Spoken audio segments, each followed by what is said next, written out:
ఎక్కడ చేయవచ్చు? అన్నమాచార్యుల వారు చెప్పారు. ఇందరికీ అభయమ్ములిచ్చు చేయి కందువకు మంచి బంగారు చేయి. వేదోద్ధారణ మందరాభరణ పృథ్వీధర్మ నిర్మాణ ప్రహ్లాదత్రాణ బలిప్రతారణ నృపాహంకార నిర్వాపన వైదేహీ రమణ ధనంజయ జయ వ్యాపార పారీణ క్షోణీ దివ్యత్కరుణా తమోహరణ తండ్రి వెంకటేశ ప్రభో. ఆ వెంకటేశ్వర స్వామి వారి దర్శనమే దశావతారముల యొక్క దర్శనం. ఎందుకంటే నకృతం దైవ సంఘైశ్చ నకృతం విశ్వకర్మణ స్వేచ్ఛయా క్రీడతి తత్ర ఇచ్ఛారూపం విరాజిత అని భవిష్యోత్తర పురాణం.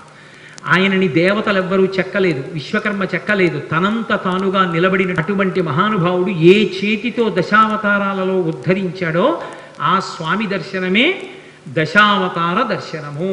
అందుకే వెంకటాచలం వెళ్ళి చక్కగా స్వామి పుష్కరిణిలో స్నానం చేసి స్వామి పుష్కరిణిలోంచి బయటికి వచ్చి ఒక్కసారి అక్కడ ఉన్నటువంటి శంకరాచార్యుల వారి పాదుకలకి నమస్కరించి అటుగా ఆదివరాహస్వామి కోవిలకి వెడుతున్నప్పుడు ఎడంచేతి పక్కన ఉన్నటువంటి పద్మంలో ఏనుగులు పద్మ కింజిల్కములను వర్షిస్తున్నటువంటి గజలక్ష్మి యొక్క దర్శనాన్ని పొంది